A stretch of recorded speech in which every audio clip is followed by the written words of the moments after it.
Bom dia, boa tarde, boa noite. Nós somos aqui alunos da Teológica Batista, Faculdade Teológica Batista. Estamos aqui com o tema da Igreja pós-pandemia. Eu sou o Derek Christian, faço parte aqui do método de estudo na modalidade EAD. Sou membro da Igreja Presbiteriana do Brasil, na, na sede aqui do Hermelino Matarazzo. E nós vamos debater um pouquinho aqui sobre como que a igreja está agora no pós-pandemia Covid-19. Fala aí, galera. Eu sou o Paulo Ricardo, sou da Igreja Assembleia de Deus Videira Viva, aqui na região da Ponte Rasa. Pastor Rafael Macedo, também sou estudante aí da Teológica Batista de São Paulo e vamos aprender um pouco sobre esse tema hoje. Quais lições podemos tirar dessa pandemia que ocorreu no Brasil até os dias de hoje, né? É interessante nós começarmos, Paulo, talvez levantando sobre o que foi a igreja antes da pandemia, né? Eu já sou membro de igreja, né? Eu nasci e fui criado dentro de igreja desde sempre. Eu tenho hoje meus 31 anos, tive ali os meus 2, 3 anos de desviado, né? Me distanciei um pouco da igreja e no retorno para a igreja já havia um certo comentário, existia ali algo falando sobre, mas eu mesmo não entendia muito bem sobre o que estava sendo falado, que era um tal de um movimento chamado dos desigrejados. Esse movimento, ele, né, no seu início aí, me parece que ele começou ali para os anos de 2005, 2007, quando alguns irmãos eles entendem que a igreja já não é mais a mesma, é aquela conversa de sempre, né? Então, a igreja não está falando a palavra, não existe igreja boa, e aquela coisa toda de quem realmente não tem a sua fé alicerçada nas escrituras. Nós vemos que esse tipo de movimento ele começa a ter uma grande pauta próximo já da pandemia. Então, 2017, 18 e 19, se você fizer uma breve pesquisa em canais do YouTube, artigos religiosos, você vai ver que, publicações religiosas, você vai ver que já existe ali um comentário, uma forma, algo está sendo formado, né? Uhum. Esse algo, ele eclode, ele vai explodir, na verdade, na pandemia, que é quando Correto. as igrejas, elas são, por respeito, por pautas embasadas na ciência, ela vai se pôr na obrigatoriedade de fechar, né? E esse fechamento de igrejas faz com que hoje, 2025, você perceba que mesmo que nós já tenhamos aí 2, 3 anos quase de pós-pandemia, que foi em 2023, quando a OMS ela vai falar que não é mais obrigatório ser, né, você fechar ambientes, não é mais obrigatório você ter o distanciamento social. Você percebe que ainda assim dentro da igreja existe o distanciamento dos membros. Então, Uhum. o grande levantamento da igreja como a mídia digital, publicações, Instagram, Facebook, transmissões ao vivo, tudo isso faz com que aquele membro ele acabe entrando num consenso de que, bom, eu sou um membro, mas não faço parte do corpo. E aí essas pessoas elas começam a deixar de congregar. Uhum. O desigrejado é um movimento que tem crescido bastante já no Brasil. E o desigrejado é nada mais, nada menos que aquele que ele reage à dor, né, e não a princípios. Então, normalmente, o desigrejado é o cara que sofreu, recebeu alguma ferida, ele se decepcionou com alguém, com algum líder, ou através de escândalos nas instituições religiosas. E aí esse cara ele reage como? Ele reage se afastando, se isolando e acreditando que ele não precisa fazer parte daquele corpo comunitário, né?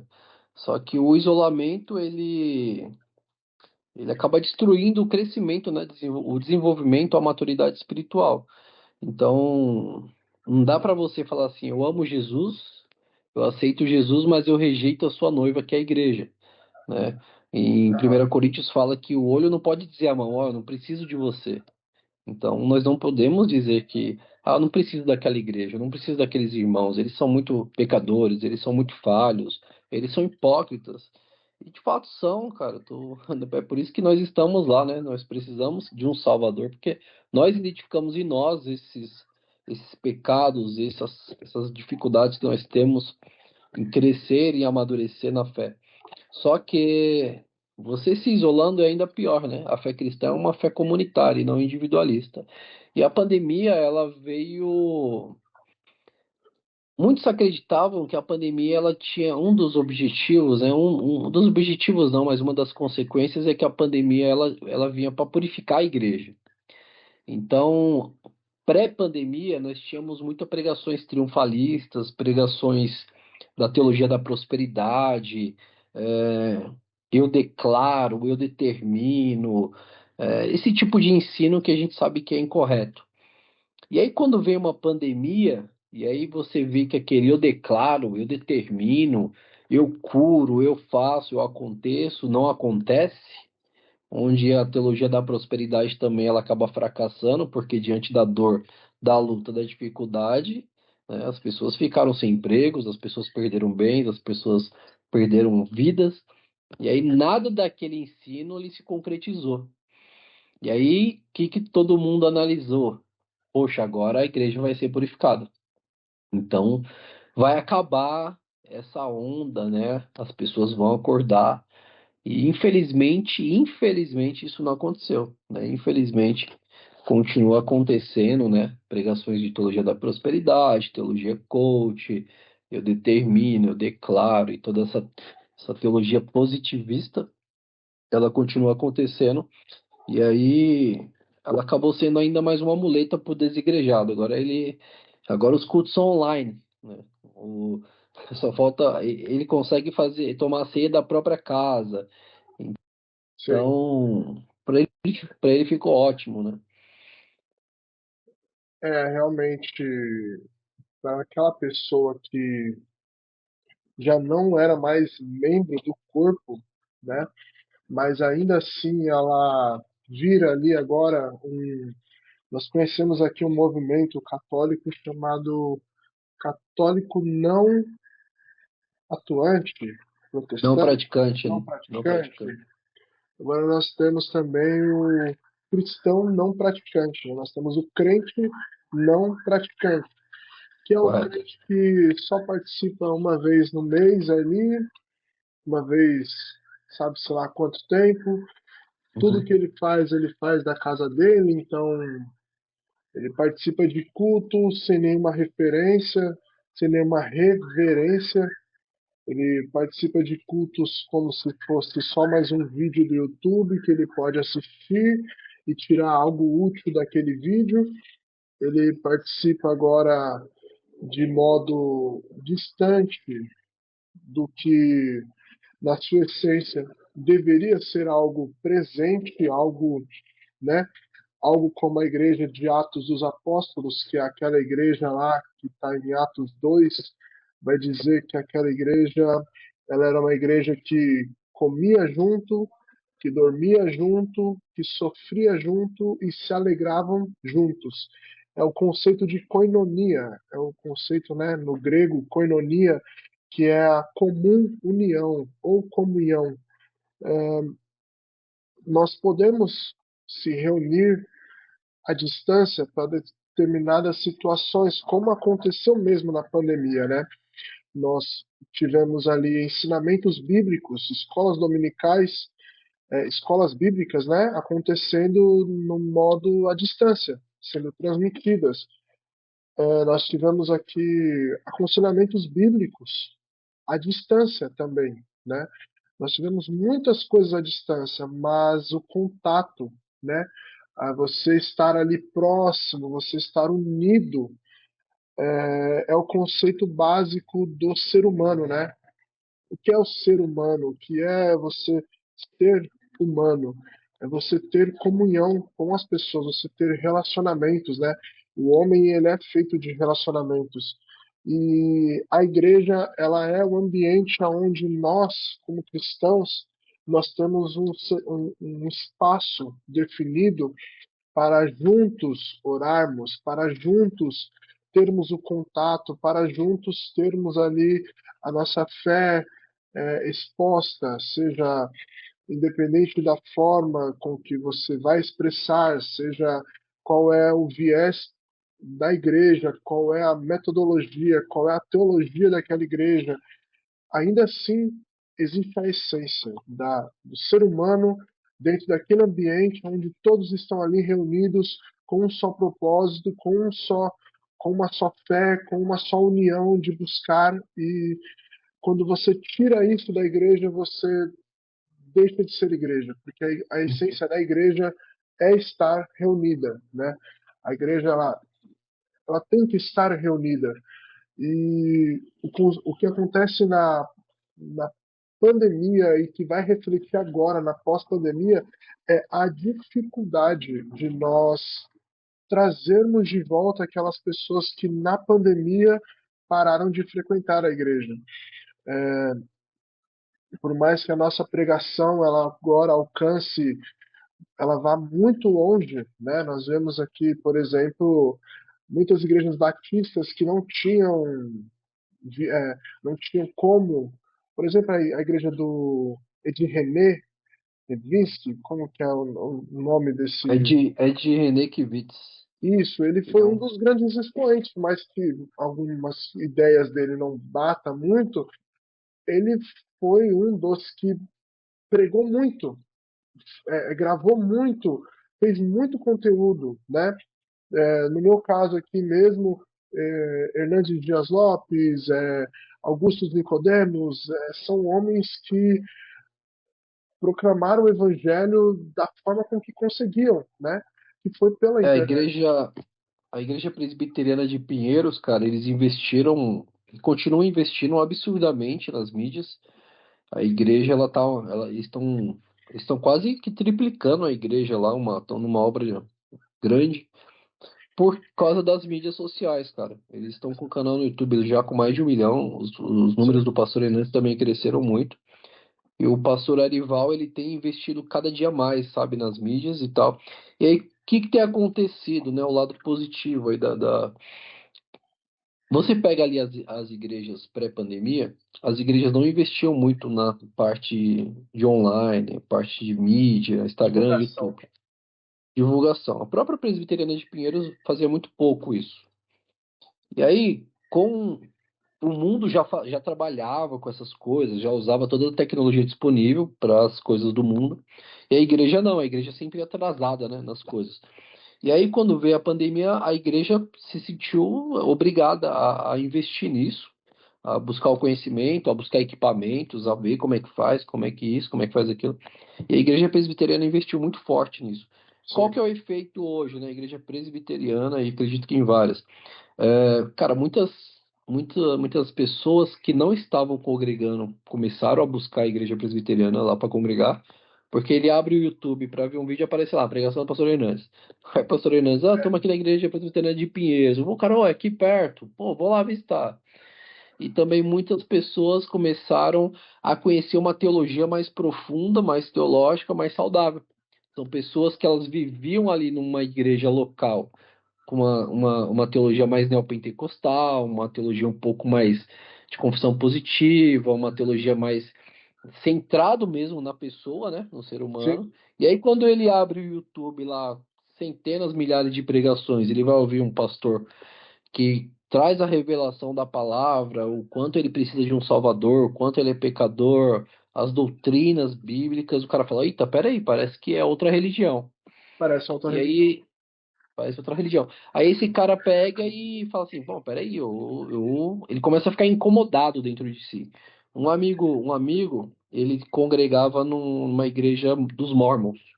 Uhum, E, cara, chegou um determinado momento sem ninguém falar nada pra ele. Ninguém falou, ó, é uma seita, você tem que sair de lá. Não. Ele chegou um momento que ele começou a se deparar com os ensinos que ele estava ouvindo lá na igreja dele e falou, não, peraí, isso aqui não tá batendo com a Bíblia. E esse cara saiu e falou que ia buscar uma igreja batista.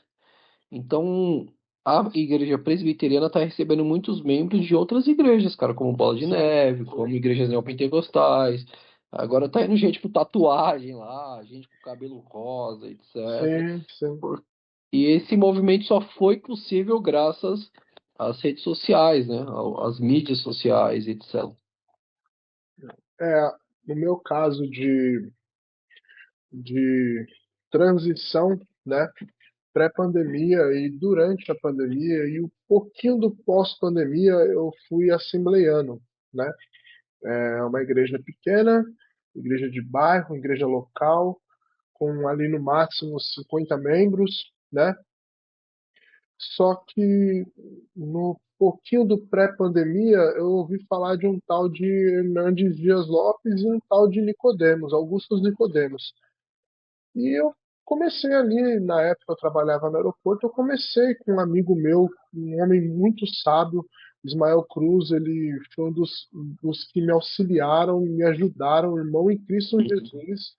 Ele me ajudou muito, assim, se hoje eu estudo, se hoje eu busco, é porque alguém fez essa parte Sim. de incentivar, né? E foi esse irmão, Uhum.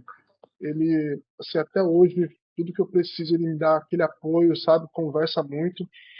E ele começou a falar, pô, essa igreja aí é da igreja presbiteriana. Eu falei, mas que é uma igreja presbiteriana? Eu nunca vi falar disso.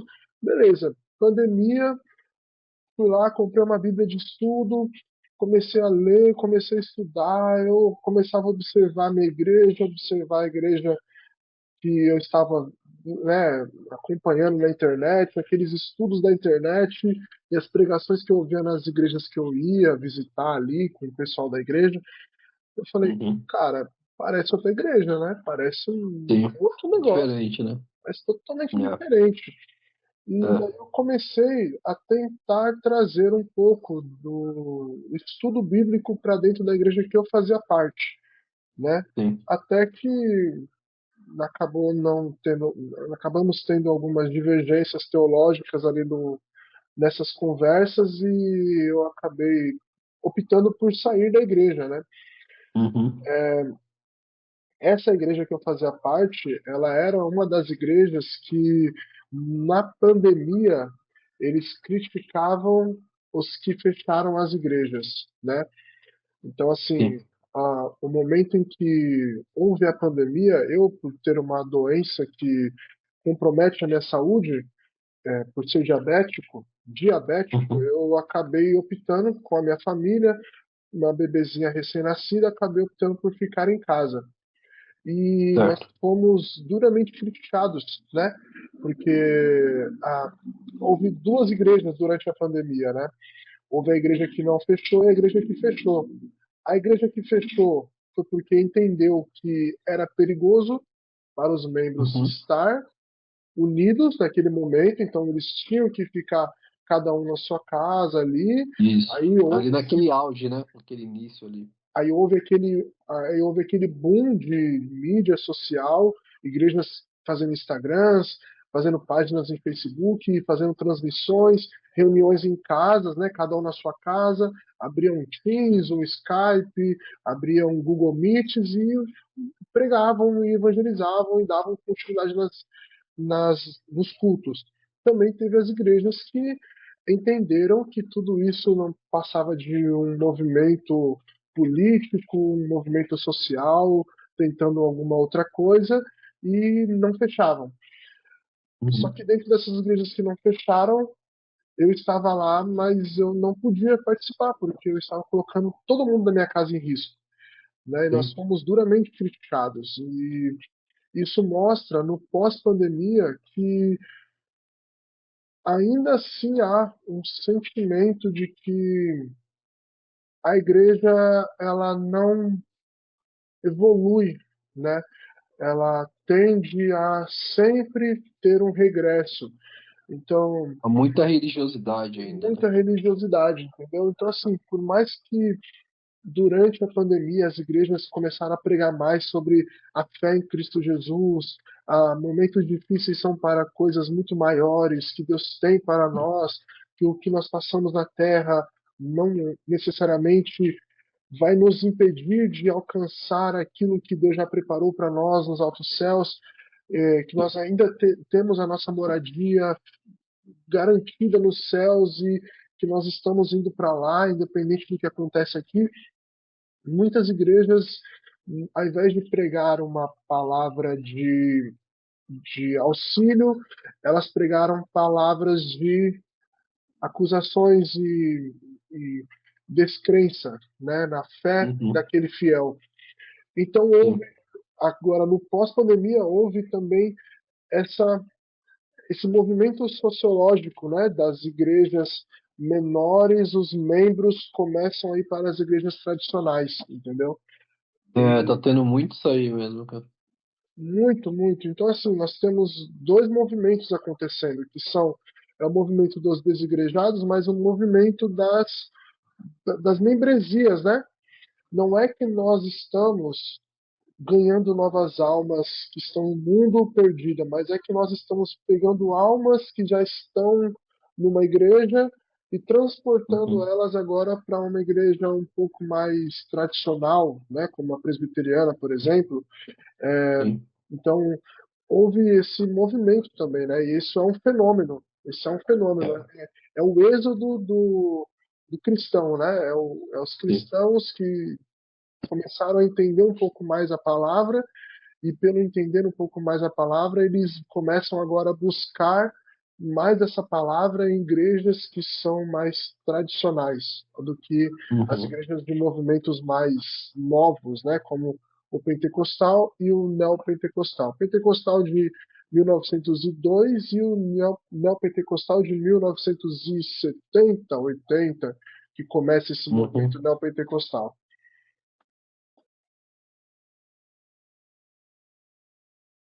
É, cara, e o desafio, eu acho que agora da igreja, né?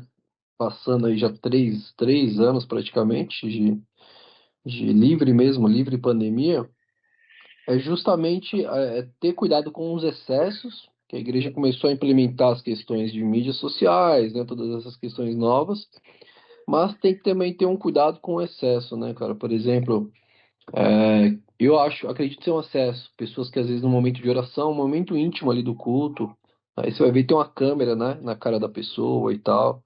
Eu acho isso um pouco deselegante. É, ter cuidado também para não querer também ir muito só pro online.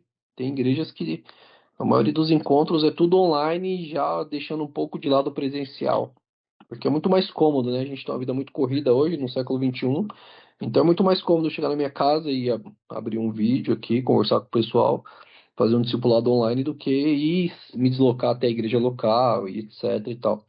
Então tem que ter esse cuidado também. A igreja não pode ir para esse extremo, né? E também não pode ir para o extremo de ignorar o online, cara. Hoje faz parte, não tem como a gente ignorar isso. A gente precisa se adaptar, precisa se desenvolver nisso. Eu mesmo tenho dificuldade com essas tecnologias, mas elas precisam, elas fazem parte da nossa rotina, do nosso cotidiano. Agora a inteligência artificial está chegando com muita força também. E como a gente pode usar todas essas ferramentas a favor da expansão do reino de Deus, né? A favor da comunhão, a favor do conhecimento bíblico, do aprofundamento. Hoje está muito mais fácil, cara. Hoje Sim, não estuda quem não quer, a gente costuma dizer, porque antigamente você ia fazer uma faculdade teológica, você ia comprar um material era muito caro. Hoje você consegue comprar aí online um PDF, você consegue comprar através do Kindle, você consegue compartilhar ali, assistir vídeos, né? Até sim. cursos gratuitos ou com valores muito baixos de teologia bíblica e tal. Então, a gente tem que aproveitar essas facilidades que a rede social gera, esse mundo pós-pandemia, para crescimento da igreja, né? Não só crescimento de volume, quantidade, não só isso, mas também de qualidade, por exemplo, uma facilidade que nós temos hoje, cara, a gente consegue fazer uma campanha aqui para ajudar uma irmã ou um irmão que está lá em Moçambique com muito mais facilidade, cara. Muito, A gente muito, consegue muito mais. isso, um pastor seu, pô, sofreu um acidente e, irmão, a gente vai ter que ajudar. Acho que recentemente morreu um pastor, eu não conheço muito bem, mas eu vi que teve bastante comoção nas redes sociais. Cara, fizeram uma vaquinha para ele lá, em poucas horas já tinham arrecadado mais de 60 mil reais para ajudar a família, a esposa, os filhos que ficaram, tinha um filho acho que era com alguma deficiência e tal. Sim. Então, tudo isso facilita muito, né? A gente consegue reunir pessoas de várias regiões do mundo e pró de ajudar mesmo, né? A expansão do reino através disso, de missões, etc. Desenvolvimento de materiais para evangelismo. Então, a igreja precisa entender isso, pegar essas ferramentas e usar para o avanço do reino de Deus. O que a gente precisa agora é observar que no pós-pandemia, né, muda-se também as reflexões teológicas, né? Ah, nós vemos que, né, para quem consome mais o conteúdo de livros, publicações e tudo mais, vai perceber que há mais um movimento de publicações, de pesquisa, de teologia, de pregações voltadas à esperança, é, o cuidado da saúde mental, coisas que nós não Uhum. falávamos antes da pandemia, agora nós falamos. A, a igreja como um hospital para um cristão, para uma pessoa necessitada, entendeu? Não um hospital físico, mas um hospital espiritual. Nós temos agora uma igreja que ela cuida mais da saúde mental dos seus membros, ela tem ali uma, ela tem uma visão agora de colocar mais em prática, né, a forma que o Evangelho pede que nós sejamos, né, que nós amemos Uhum. uns aos outros, que nós nos importemos com os nossos irmãos, porque a pandemia ela veio para dividir e ela realmente ela conseguiu dividir. E a igreja ela está aqui desde o seu princípio para unir. Então, por mais que nós estejamos longe, por exemplo, agora, né, nós dois estamos aqui conversando, cada um da sua casa, mas nós estamos unidos num propósito. Sim.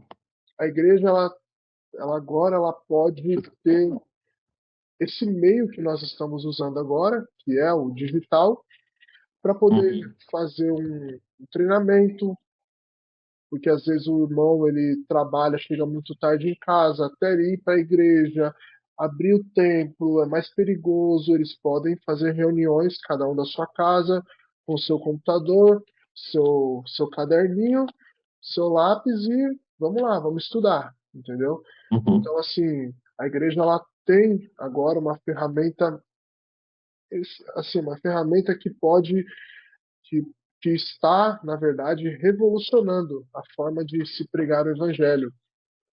Sim. Cabe agora aos pastores, aos líderes, saber pontuar e dosar da forma correta o quanto dessa nova ferramenta eles vão utilizar e o quão essencial essa ferramenta é ou não para as suas atividades. Porque, lembrando, né, o culto ele só pode acontecer se esse culto ele tiver dois ou três reunidos, né? Sim. Não é dois ou três cada um na sua casa, né? Isso torna o culto, né? Ele parece que faz com que o culto seja desnecessário a união, né? Sim. Presencial, a união física, né? Das Uhum. coisas e isso pode trazer doenças espirituais para os próprios membros, né? Sim. Porque nós temos aí pessoas que acabam tendo depressão porque não veem outras pessoas, né? Isso é comum do ser humano. Ele é feito É, para viver em sociedade. E se você faz tira, falta, né, cara? faz falta. Se você tira a sociedade do ser humano, ele simplesmente ele morre de depressão, entendeu? É. Eu mesmo, quando eu viajo com minha esposa, né, a gente fica uma semana aí fora, cara, a gente sente uma falta dos irmãos lá da igreja, das irmãs, de ficar ali no meio daquele povo, sabe assim? Pô, sinto falta, cara. Sente, não tem como, não tem como. Agora, o que nós temos que lutar é com esses membros, né, que acabaram se acostumando com a facilidade do ensinamento à distância, das reuniões à distância, e que simplesmente deixaram de congregar, entendeu? É, infelizmente. Infelizmente, mas eu acredito que já, né, indo um pouquinho mais para o final aqui, para as conclusões, nós temos aqui o lado bom, né, e o lado ruim do que está acontecendo dentro das igrejas no pós-pandemia, né? Então, nós vemos que, por exemplo, a Conversão Batista Brasileira, ela começa um projeto de aconselhamento pós-pandemia, com foco em luto, com foco em ansiedade, com foco em restauração familiar. Então, assim, o pós-pandemia ele existe e alguma coisa acontece. Agora, a questão é, o que está acontecendo, né? Como que esse membro ele está? Como que está a cabeça desse membro? Como que está o espírito desse membro? Bom, nós temos que trabalhar isso agora, né? Porque foram 2, 3 anos presos dentro de casa, sem ver ninguém, sem falar com ninguém, e nós saímos das nossas casas e agora? Como que os membros estão? Nós estamos mais ansiosos, nós estamos mais acelerados, nós estamos mais com crises existenciais, nós estamos com fraqueza espiritual. Então, como que a igreja vai tratar isso, né? Então, você percebe que na pós-pandemia começa-se a mudar o foco, né? Né, Uhum. a ideia não é mais agora nas bênçãos que Deus pode dar, mas o quanto Deus pode nos ajudar na nossa É. dificuldade, na nossa ansiedade, na nossa preocupação do nosso dia a dia, nas nossas ansiedades, nessa necessidade nossa de tudo é para ontem, e na verdade não é assim. É acalmar o coração, acalmar o nosso espiritual e começarmos a buscar um amadurecimento emocional e espiritual. Então, nós vemos a Sim. igreja agora trabalhando, né, no pós-pandemia, nós vemos as igrejas trabalhando isso, né, trabalhando essa preocupação com como que esse membro ele está depois de ter passado por toda esse trauma, né, por toda essa É, loucura que foi, né, essa foi, cara. pandemia que ocorreu. É, até muitos perderam parentes, né, familiares, teve pastores que morreram também, muita gente morreu, né? E infelizmente deixou muitas marcas, feridas, sequelas aí com o povo. E um ponto que você tocou é interessante, cara. A igreja ela tem se atentado mais à questão também mental, né? Saúde mental, essas questões, porque a gente não pode colocar tudo, espiritualizar tudo, né? Então, um exemplo, às vezes a pessoa tá passando uma depressão, que é algo que ocorre, e muitas vezes a igreja se espiritualizava, né? Falava que era um pecado, que é um demônio, que é alguma situação assim. E a gente vê que não, né? Às vezes é uma questão, às vezes hormonal, às vezes é uma questão de fato também da mente mesmo, etc. Precisa Sim, ser trabalhado e tal. Então, acho que a igreja ela tem amadurecido nesse ponto. Acho que ao lado positivo, ela tem se atentado mais ao próximo mesmo, de maneira geral. Não é somente chegar lá e acusar, isso, aquilo e tal. Não, peraí, vamos estar próximo, vamos ajudar, vem cá, vamos se abraçar, vamos orar juntos, vamos buscar ajuda. Poxa, irmão, até aconselhamento de casais é a mesma coisa. Às vezes o sim, marido tá com uma dificuldade, mas pô, às vezes é uma questão hormonal, não é questão espiritual. sim, Então, sim, sim. acho que amadureceu nesse ponto também, né? A igreja pós-pandemia, né? Ela vai emergir como uma instituição mais madura, tecnológica e socialmente consciente, né? Ela não tem Uhum, mais aquele ritmo emergencial de uma crise sanitária como ocorreu, né? Mas agora ela transforma essa experiência da pandemia em um aprendizado duradouro. Então ela aprende com aquela tensão que houve na pandemia e esse aprendizado faz com que ela consiga manter uma linha, né? Uma linha de uma linha concisa de do que ela precisa fazer, né, no seu dia a dia. E com isso, né, ela torna-se agora a igreja, ela torna-se no pós-pandemia, ela se torna uma voz espiritual, uma voz comunitária e uma voz solidária, porque uhum, durante a pandemia a igreja teve que lidar com tudo isso da forma com que ela conseguia, né? E sim, na pós-pandemia a gente tem aqui, nós temos um espaço, né, de poder olhar a situação e se preparar para algo, né? E nós sim. também nós temos agora o movimento da igreja se reafirmando, né? Com a missão de Uhum, cuidar das pessoas integralmente, do corpo, alma e espírito, né? é, A igreja ela não parou, né? Mas agora ela se purifica e se redefine para melhorar mais e mais a forma de servir a uhum, comunidade, a, de uma forma solidária, né? E no âmbito espiritual. uhum. Perfeito. Acho que é isso então, meu amigo. É isso. Deu pra gente aprender bem aí de algumas coisas e que a gente venha praticar isso, né? Ajudar nossas igrejas locais aí a desenvolver e usarem toda essa ferramenta aí como para avanço da obra de Deus. É isso. Que nós possamos ser igreja, né?